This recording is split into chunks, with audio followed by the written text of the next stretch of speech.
إن الحمد لله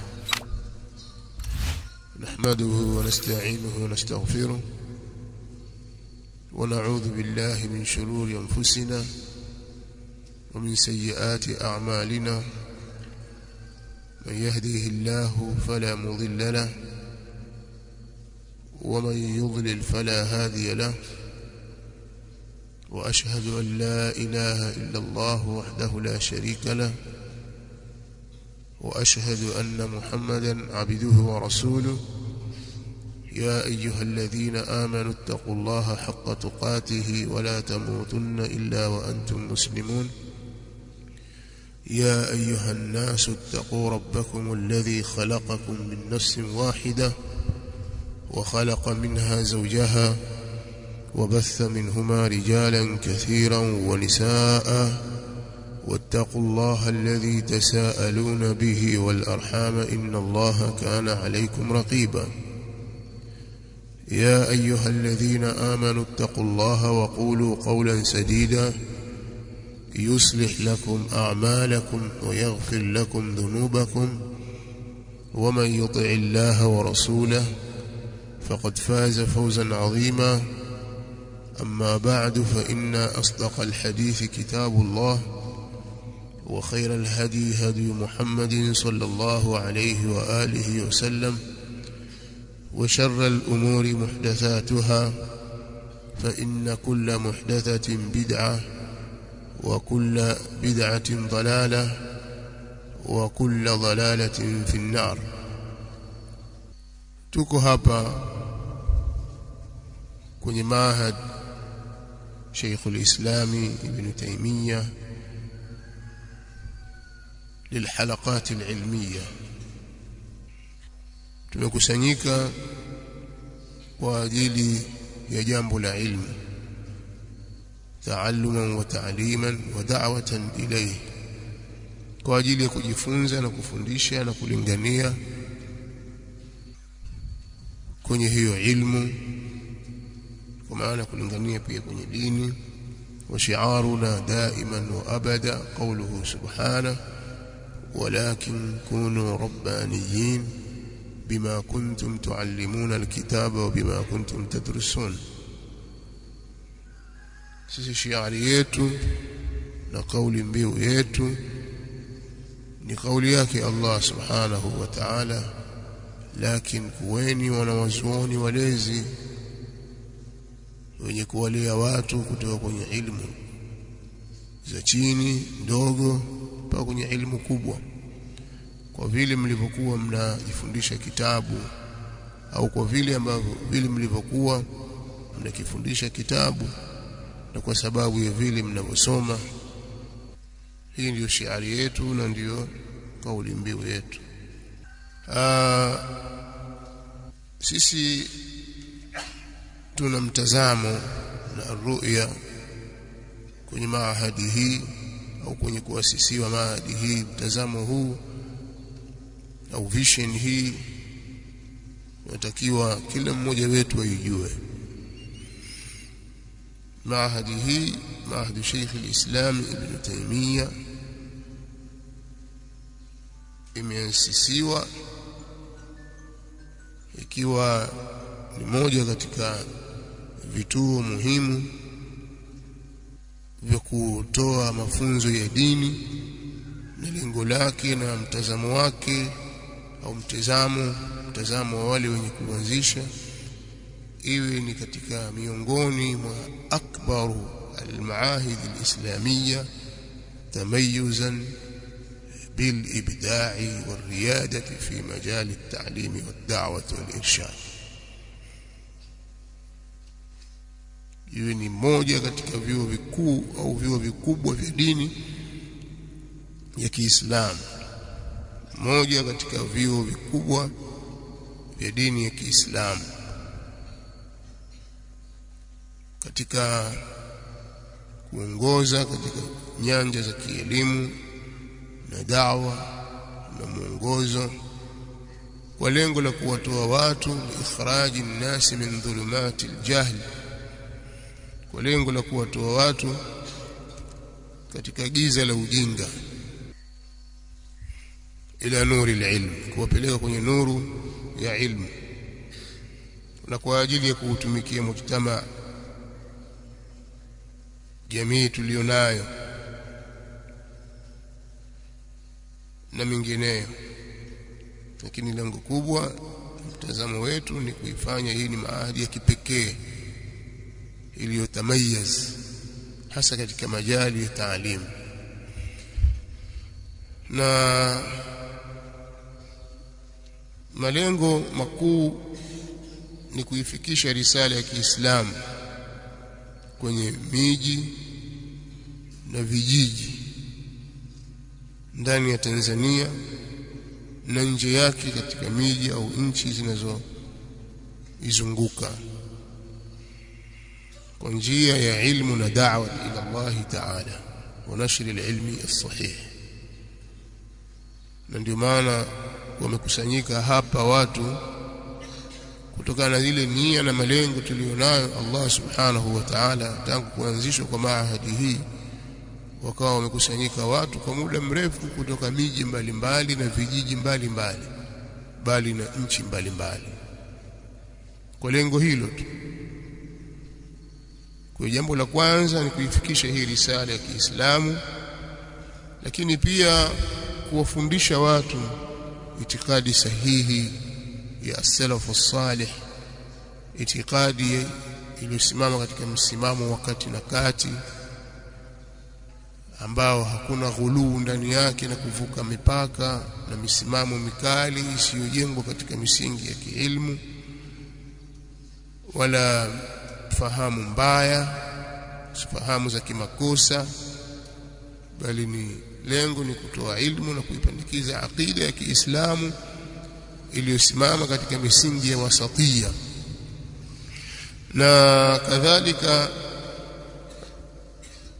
njia kuu za ufundishaji kwetu sisi katika wasaili zake ni kuitumia misikiti kama moja ya maeneo muhimu ya utoaji wa ilmu, kwa lengo la kuimarisha misikiti kwa durusi za kiilmu zilizopangiliwa kwa tofauti za mustawayat, ili aweze kupata faida kila aliyekuja kwa ajili ya kutafuta ilmu, na wale wanaokuja kutembelea katika au kuja kwenye misikitini kwa ajili ya utekelezaji wa ibada mbalimbali, akija pia na yeye apate nasibu yake. Na njia nyingine ni uandishi wa vitabu na mingine, sitaki kueleza haya. Kwa lengo hilo au kwa malengo hayo, chuo kikawa kimegawa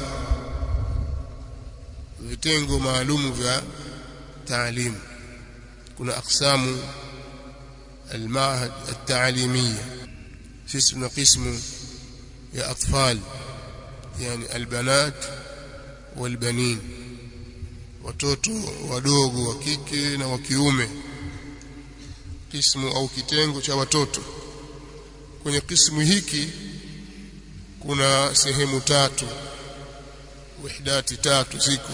Ya kwanza ni ar-rawda, tuna chekechea ya watoto wa kike na wa kiume, chekechea ya dini, ambayo itawapokea watoto kuanzia miaka 4 mpaka miaka 6. Kama mtoto ashafika miaka 3 na ashaweza kuzungumza na anasomesheka, pia anaweza kupokelewa, lakini umri wetu unaozingatiwa ni miaka 4 mpaka miaka 6. Pale mtoto atakaa miaka 3. Akitoka pale ataingia kitengo cha maandalizi maalum, at-tamhid, kwa sababu pale akitoka atakuwa ashajua kusoma Qur'an. Akiwa na miaka 6 ashaisoma Qur'ani yote kwa mfumo tulionao, atakuwa ameisoma Qur'ani yote kwa kutazama kutoka mwanzo mpaka mwisho. Kwa hiyo ataingia kwenye kitengo cha tamhid, maandalizi, na maandalizi yenyewe ni kuhifadhi Qur'an. Atahifadhishwa Qur'ani. Tulitaja siku za nyuma miaka 3, lakini kutokana na mzunguko wa jamii yetu ulivyo na mambo ya maskuli na mengineyo, pia uwajibikaji wa wazazi kwa watoto wao, tumempa mtoto huyu miaka 4 mpaka 5 akae ahifadhi Qur'ani yote. Kwa kama ana akili ya kawaida na mzazi akafuatilia na hizo ratiba za shule zilizopo, maadamu tutampata atahudhuria katika vipindi vya masomo vilivyopangwa kwa wiki, basi sisi tutaona kwa miaka 4 au 5 kwa mtoto huyu mdogo mwenye miaka 7 sasa. Kishamaliza miaka yake 6 anakwenda mwaka wa 7, akikaa mwaka wa 7, wa 8, wa 9, wa 10 na wa 11, huyu ataimaliza Qur'ani kuhifadhi. Hapa tunawazingatia watoto wote, wa ila wapo watoto waliohifadhi Qur'ani kwa miaka 3 na wakiwa wanakwenda maskuli, wakirudi lakini wazazi wao wamewasimamia.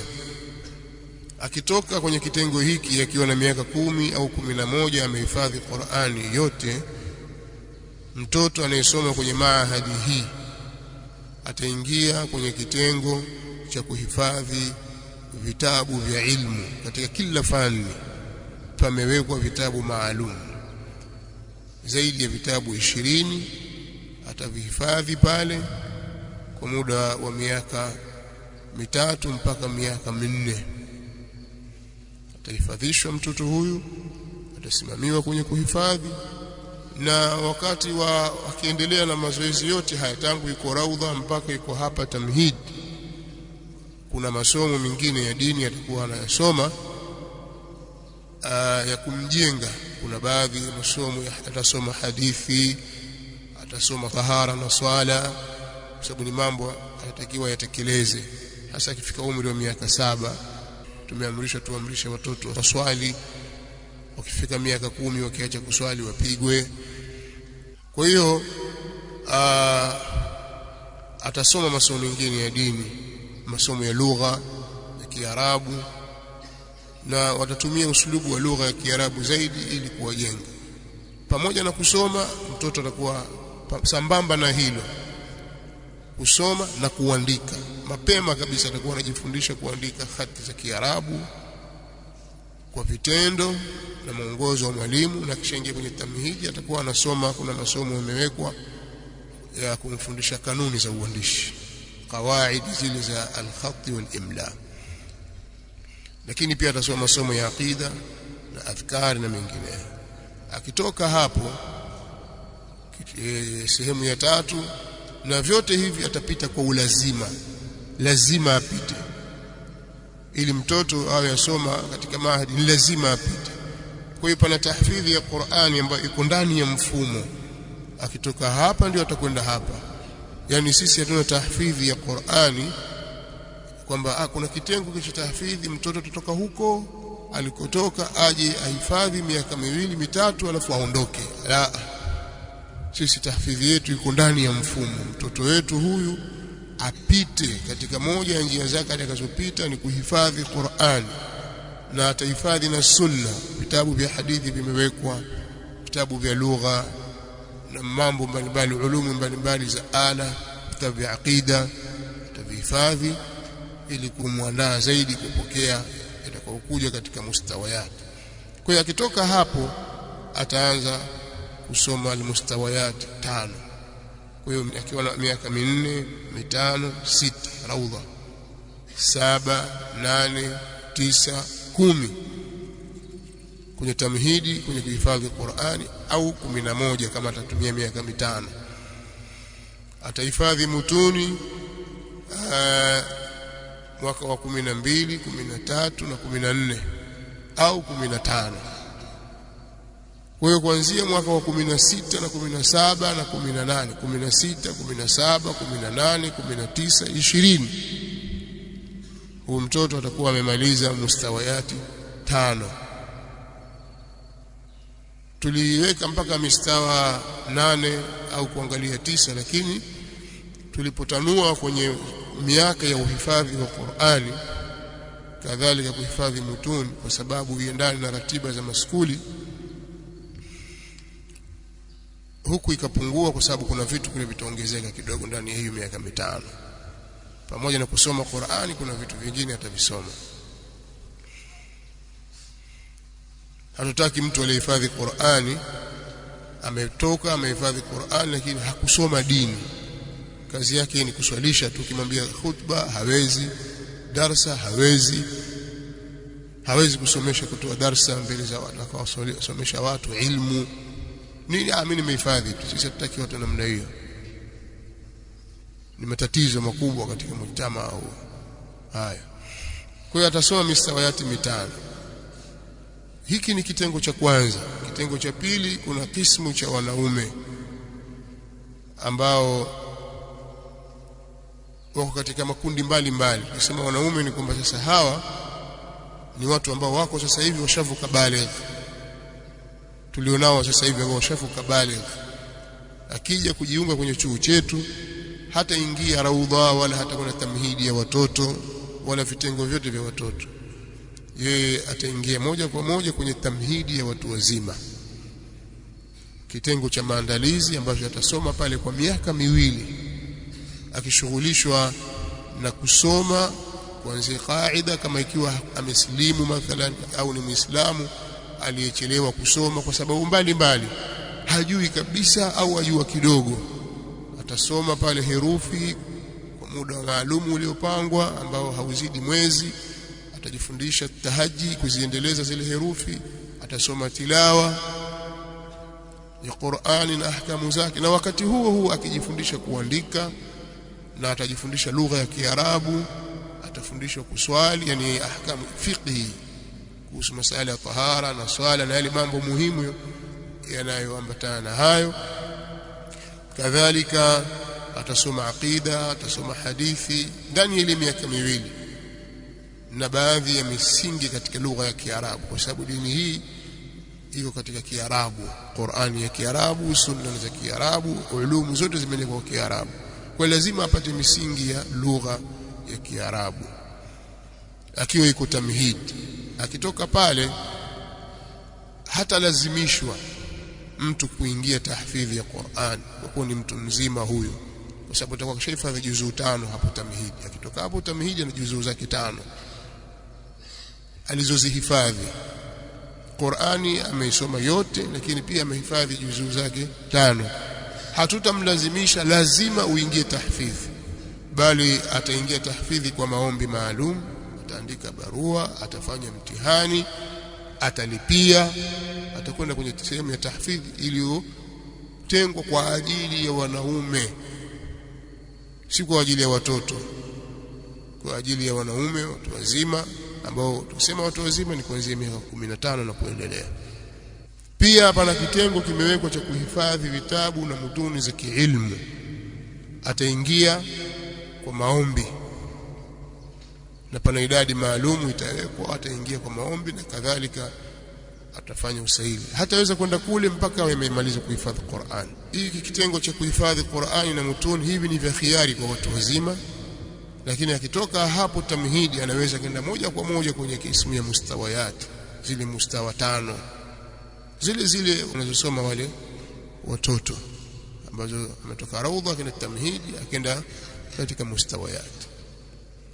Sasa hapa pana kundi kubwa la tamhidi lipo, hasa wanafunzi wageni watapata tamhidi kwa muda huo, lakini pia pana kundi kubwa la wanafunzi wa mustawayat.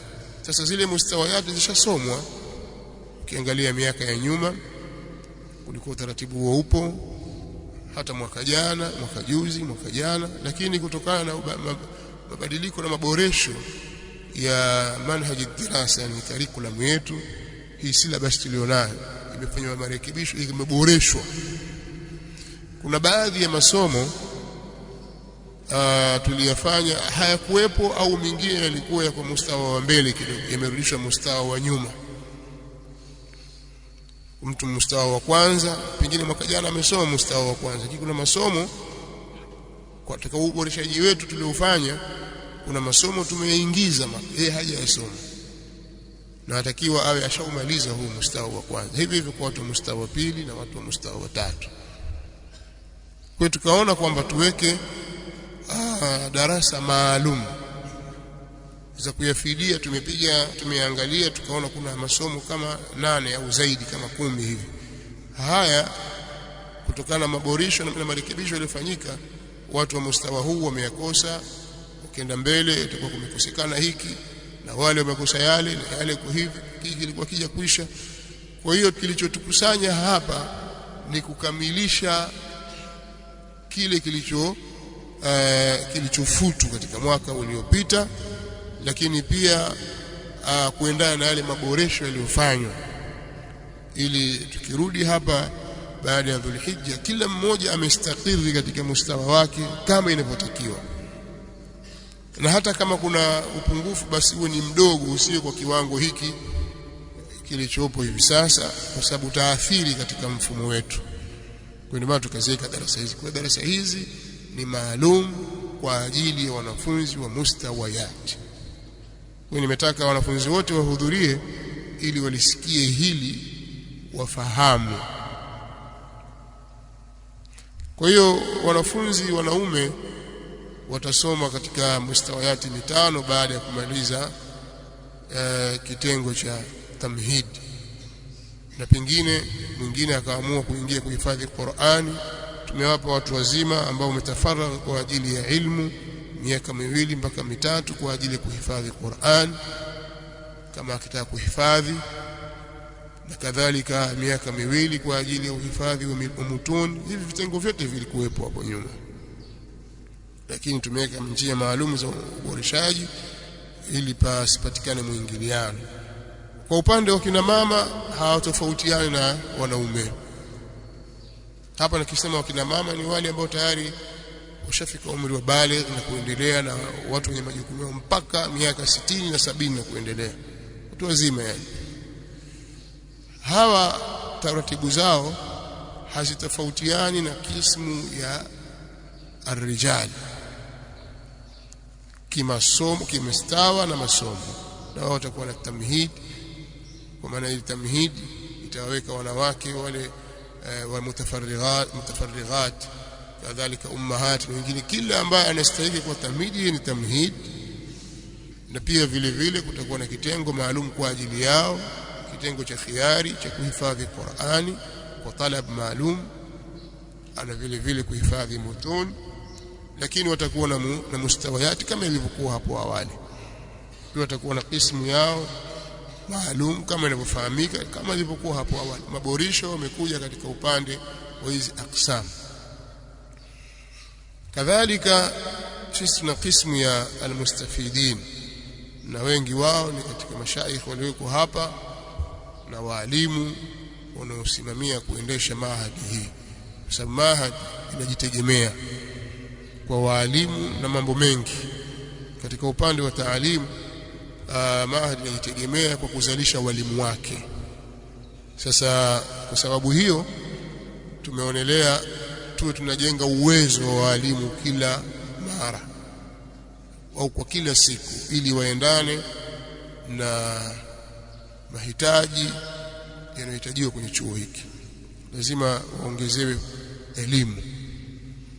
Kwa tukaweka kitengo maalum cha walimu au masomo ya walimu kusomeshwa hasa, na pia vile vile kusomeshwa masomo ambayo itakuwa ni kama mbinu za kuweza kuwasaidia kusomesha na kukiendesha chuo, kwa sababu wao ndio walimu, wao ndio mashekhe, wao ndio makhatibu, wao ndio maduati wakitoka katika kwa ajili ya da'wa nje na ndani. Hili nadhani linafahamika, na chuo tangu kilipoanza mpaka leo kimekuwa na hali hiyo ya kujitegemea walimu. Imefika na walimu takriban zaidi ya 100 wako hapa ambao wamesoma kupitia hii mifumo yetu iliyonayo, na wao wanawasomesha wenzao. Kwa hiyo miongoni mwa masomo yanayosomwa hapa, ni utangulizi, umeona kwamba hauna budi. Hapa tunasoma Al-Qur'anul Karim kwa maelezo tuliyotaja hayo hapo mwanzo, tafsiri ya Al-Qur'an na tarjama yake. Somo la 3 ni ulumul Qur'an wa usulut tafsir. Kuna zile ulum za Qur'an ikiwemo tajwid na mambo ya tafsiri na usulut tafsir. na manahij al-mufassirin, mifumo ya wanazuoni wa tafsiri. Kadhalika kuna somo la al-hadith an-nabawi al-sharif, somo al-hadithi. Kadhalika tuna at-tauhid wal-aqida wa masail al-iman wal-firaq wal-adyan.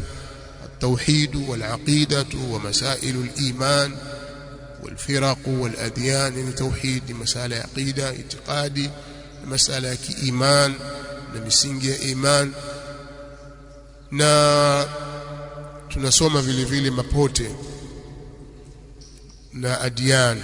Tusema adyan mara nyingi tunasoma misingi kuhusu al-yahudia, uyahudi, unasara na mingineyo. Kadhalika tunasoma fiqh hapa ala madhhab al-imam al-shafi'i, lakini lengo pia ni kusoma al-fiqh al-muqaran. Tutaeleza kila fani vitabu vinavyosomeshwa hapa. Misingi ya mwanzo kabisa ya fiqh sisi, kama ilivyo na saha za wanawazuoni kwamba watu wasome fiqh kwa mujibu wa madhahabi zilizopo katika miji yao, na miji hii hufuata madhhabi ya Imam Shafi'i, imamu ahli sunna wal jamaa. Kuna vitabu vinavyosomeshwa fiqh ya madhhabi ya Imam Shafi'i rahmatullahi ta'ala alayhi, na hili ni mushahad, na watu wanasoma minhaji sasa hivi wanakaribia kwenda mwisho huu. Kadhalika katika masomo yanayosomeshwa hapa ni ilmu al-faraidh wal hisab, elimu ya mirathi na elimu ya faraidh na hisabu faraidh. Kadhalika ulumul hadith, kuna masomo mimi naingiza chini ya masomo mengine, lakini pia kuna somo moja moja kutegemea. Somo la 9 ni ulumul hadith. Kwenye ulumul hadith kuna mustalahul hadith, mustalahul hadith, kuna ilmu ar-rijal, kuna ilmu ya jarh wa ta'dil, kuna masala ya tadwin as-sunnah, kuna ilmu takhrij al-ahadith, kuna ilmu ya dirasatu al-asanid, kuna ilmu ya al-wad'u wal-wada'un. Na ukizitazama kuna nyingine zinagawanyika, kuna hii na hii zimekuwa zimeboreshwa, zimekuwa tofauti, lakini zote hizi ni katika ulumul hadith ambazo mwanafunzi anayesoma chuo hiki anatakiwa azisome elimu hizi. Kadhalika kuna masomo ya usulul fiqh. Katika ile fiqh baada ya fiqh ya Shafi'i kuna al-fiqh al-muqaran, na tumeweka pale kitabu maalum cha fiqh al-muqaran, kitabu kinachoitwa bidayatul mujtahid wa nihayatul muqtasid. Inshallah nitakitolea maelezo baadaye. Lakini pia kuna fiqh katika al-qadaya al-muasira, masala ya awqaf, masala ya murabaha, mudharaba na vitu kama hivyo. Haya mambo mapya ambayo yanajidhihirisha, yanajitokeza hivi leo, yanahitaji kutazamwa. Kwa hiyo kuna baadhi ya buhuthi za kiilmu tumeziona kwamba zitafaa kuwasomesha watu wa mustawa fulani. Kuna usulul fiqh wal qawaid al fiqhiyya wal maqasid wa ilm al maqasid. usul fiqh na qawaid al fiqhiyya na ilmu al maqasid. Na kuna nahwu katika upande wa lugha ya Kiarabu. Sasa misingi yake kuna nahwu, kuna sarf, kuna al balagha, kuna al adab al arabi. Nahwu معروف، صرف معروف، بلاغه معروف، والادب العربي يعني فصيح. كنا العروض والقوافي، علم وتنزي ومشاعير، قواعد الاملاء والخط. كنا السيره النبويه والشمائل المحمديه، سموا لكم من السته. كنا تاريخ الدول الاسلاميه وحاضر العالم الاسلامي. كنا masomo ya usulu ad-da'wati wa turuquha, yani misingi ya da'wa na njia zake na mbinu zake. Kuna masomo ya turuq at-tadris, njia za usomeshaji, ni masomo ya kiualimu. Kuna tarbia al-islamia na somo la manahijul bahth, ni somo muhimu sana, na hili linampa uwezo mwanafunzi wa kufanya utafiti wa mambo mbalimbali yanayojitokeza kwake na taratibu zake na adabu zake. Manahijul bahth, mifumo ya utafiti na mfumo wa kupata faida kwenye maktabati. kwenye maktaba, na kadhalika kumpa mtazamo mwanafunzi mtazamo sahihi, au huyu mwalimu au huyu shekhe huyu dai, wa kuweza kuiunda kuwa na fikra ya kuunda maktaba sahihi yenye faida. Akiambiwa mathalan leo bwana tutakufadhili wewe, tuna dola 15,000 hizi au dola 20,000, milioni 50, hebu nunua vitabu. Huyu tayari kashajengwa anunue vitabu vya aina gani? Au ingia hapa maktaba au duka la vitabu, chagua vitabu unavyotaka.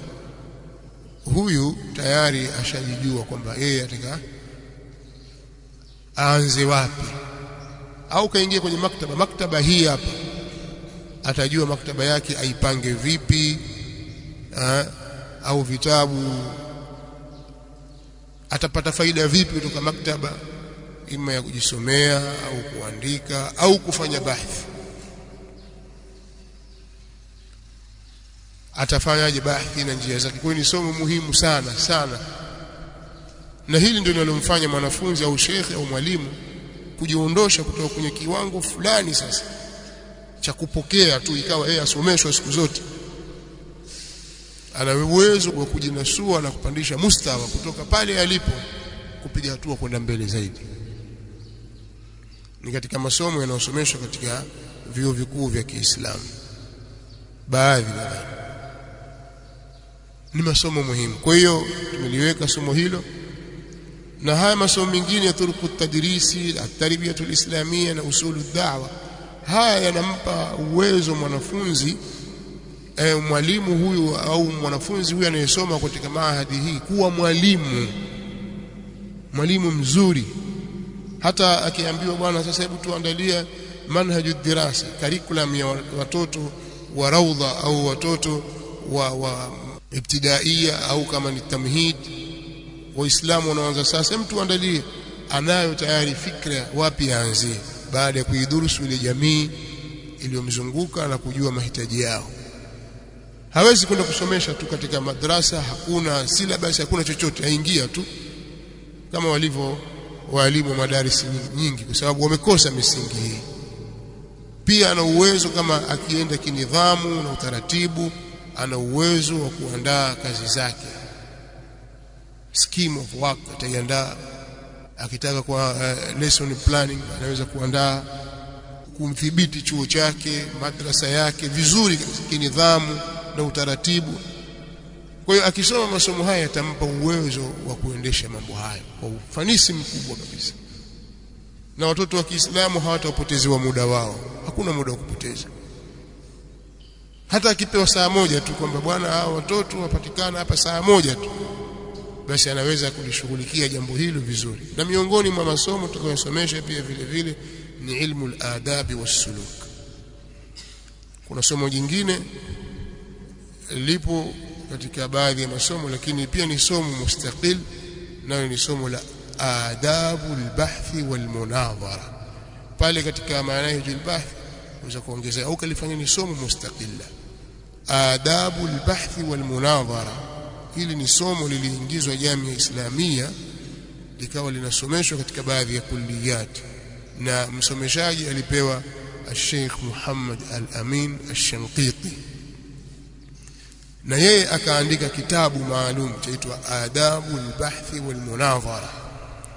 Kinamfundisha mtu adabu za kufanya utafiti, lakini pia adabu za majadiliano katika ujengaji wa hoja, utafiti wa masaili na ujengaji wa hoja na kuitetea hoja kwa lengo la kuitetea haki na kuivunja batil. Kikaandikwa kitabu Adabu al-Bahthi wal-Munadhara, lakini viko vitabu vingi vyenye jina kama hilo na vingine vyenye majina tofauti. Ni jambo muhimu sana. Wengine andika Fannul Hiwar, wengine andika hivi na vile, lakini kwa wakati tulionao tunahitaji watu wa namna hiyo. Akiingia katika maidani hizo anaweza kuigaragaza batil kwa hoja sawa sawa. Ni kitabu kimejengwa katika muqaddimat mantiqiyya, zile muqaddimat na maneno ya kimantiki ambayo yanatambaa katika maneno ya, lakini si lengo kwamba watu wasome mantiki, bali ni kumjenga mtu katika hoja na kufahamu istilahati za maneno, lakini pia itampa mwongozo katika hili. Kwa hiyo haya mambo huwa yanasomeshwa karibu fani 24 hizo. Ningetaja katika kila fani vitabu tulivyoviweka, lakini hili inshallah tutalifanya mara nyingine, kwa sababu ule muda niliodhamiria nizungumzie jambo hili naona umepita kidogo. Niona tu mukaddima, ilikuwa lengo tu ni kuwafahamisha kwa nini kuna darasa hizi ambazo zimeanza leo muda huu kutoka baada al-fajr mpaka isha, na vipindi vichache au vifupi vya mapumziko, kwa sababu lazima tupumzike. Lakini mtiririko wetu ni kutoka hivi sasa hivi baada ya salati al-fajr mpaka isha, kutoka hii Dhulqaada mpaka kuingia Dhulhijja, tutakwenda namna hii. Kwa nini tumeamua kufanya hivi? Nadhani maelezo niliyotoa yamejitosheleza na mmenielewa. Kwa hiyo mimi ninachokihitaji kwenu baada ya kuelewa ni ushirikiano katika ilmu, pawe na ushirikiano wa kuwa nyinyi wasikilizaji wazuri, wafuatiliaji wazuri, na haya ni masomo ya mustawayat, na idara ya taalim yatakiwa iandae mitihani kwenye masomo haya tutakayoyasoma. Itakuwa ndio kama mtihani wa fasili ya kwanza. Kwa hiyo kabla ya kufunga kwenye likizo ya Dhulhijja mtafanya mitihani, sawa, kwa haya tutakayoyasoma kwa mujibu wa mustawa wako. Tumeelewana? Pengine natija zikaja baada ya Eid au kipindi cha katikati hapo. Alhasil ni kwamba watakiwa muwe hadhir na mjue kwa nini tumekusanyika hapa kwa wakati huu. Amma baad, kipindi cha kwanza kwa mujibu wa ratiba tuliyotaja jana, kipindi cha kwanza ni somo la hadithi, na somo lenyewe ni Umdatul Ahkam. Kitabu chenyewe, kitabu chake ni Umdatul Ahkam, kuanzia mwanzo mpaka mwisho wa ismu ya ibadat. Kwa mujibu wa chapa yangu pale pana hadithi 258. Somo la pili tutarudi hapa saa 3, tutasoma usulul fiqh, na kitabu ni matni al-waraqat, kwa sababu katika usulul fiqh tataja tu kwa sababu ni katika masomo tuliyoweka. Kuna kitabu al-usul min ilmi al-usul, ilisomwa, ilisomeshwa kwa watu kwa mujibu wa mustawati zao na ikaisha, ya Sheikh Muhammad bin Salih al-Uthaymeen. Kitabu kinachofuatia ilikuwa ni matni al-waraqat, na kitabu kingine kitakachofuatia baada ya matni al-waraqat ni tashilu al-usul ila fahmi ilmi al-usul cha mashaikh wale watatu, Sheikh Abdul Muhsin al-Abbad, Sheikh Atiya Salim, Atiya Muhammad Salim, na Sheikh Hamud bin Uqla, mashaikh watatu hao.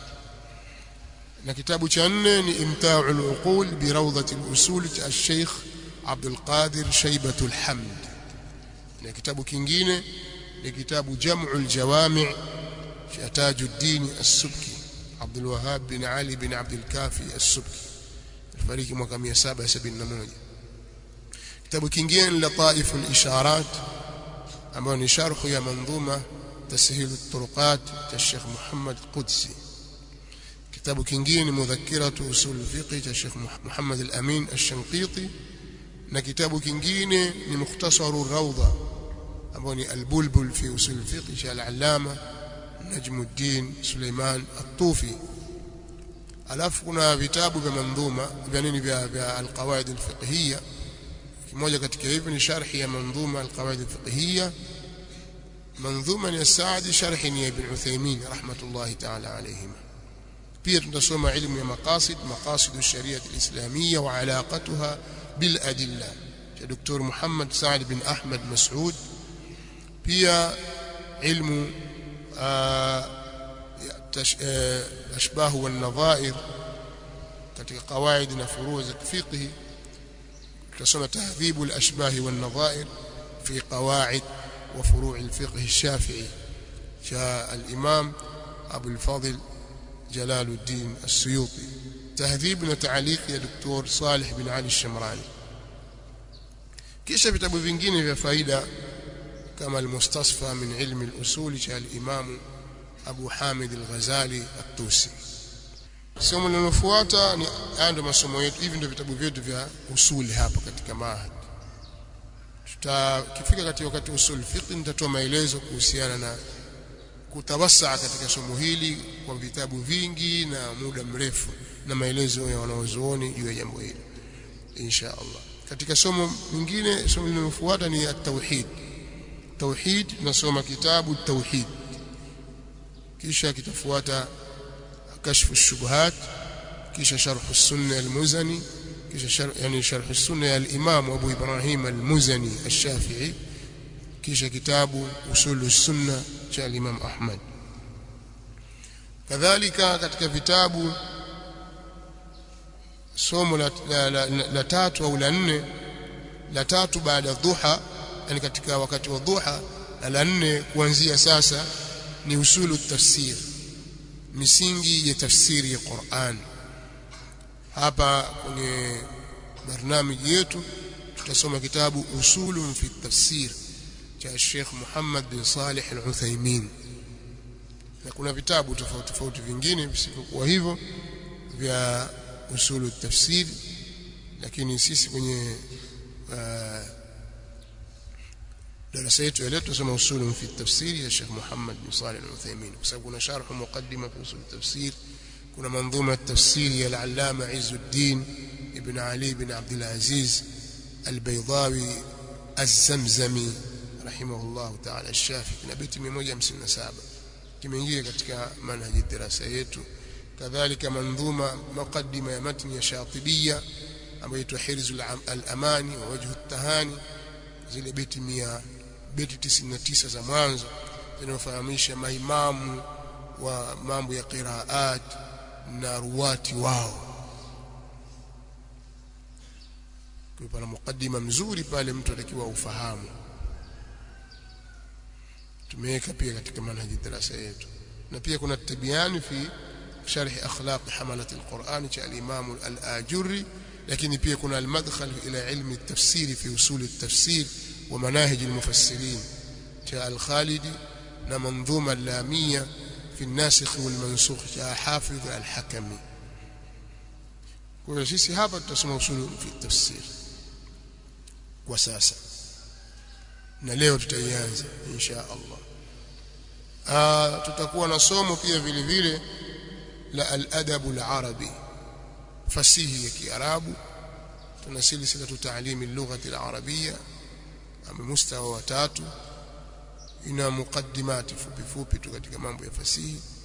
Lakini katika somo la adab sisi tuna kitabu kingine chaitwa al-adab al-arabi wa tarikhuhu, yani baada hiki kinachofuatia ndio hicho, asr al-jahiliyyah wa sadr al-islam wal asr al-umawi.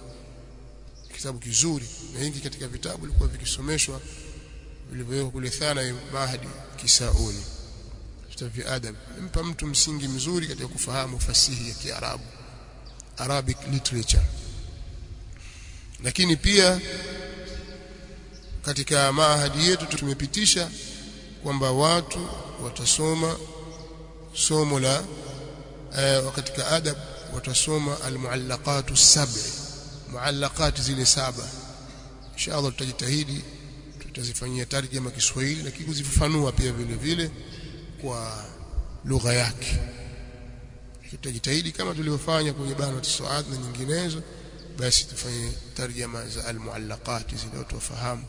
Muallaqa ya Imru al-Qais ya Amr bin Kulthum, Taraf bin al-Abd, Zuhair bin Abi Sulma na wengineo, kina Antara bin Shaddad na wengineo katika washairi wa jahiliya, kina al-Harith ibn Hilliza al-Yashkuri. Muallaqat 7 zile. Haya, na somo jingine ni an-nahw, nasoma kitabu itakuwa baada al-maghrib, lakini nikasema ile at-tauhid badala ya kuiweka kwenye kipindi cha tatu leo tutaihamisha hapa, tutaleta usulu tafsir. Hii tauhidi itakwenda baada al-maghrib, itakwenda mahali pazuri kidogo, umeelewa? Kwa hiyo darasa hizi zitakuwa ni Jumamosi, leo Jumanne, Jumatano, Alhamis tutasoma nusu siku mpaka dhuhuri, kadhalika Jumamosi, Jumapili, Jumatatu. Kwa kuanzia Jumatatu mpaka Alhamis, Jumatatu mpaka Alhamis, ila siku ya Alhamisi tutakuwa tunaishia dhuhuri. Haya, mtakuwa mmenielewa vizuri. Sasa tunakuja katika upande wa tatbiq. Tuseme maneno mengi tu, maneno matupu, lazima tusome. Mfanye bidii katika kusoma, lakini utangulizi huu ulikuwa hauna budi, lazima tutangulize maneno haya.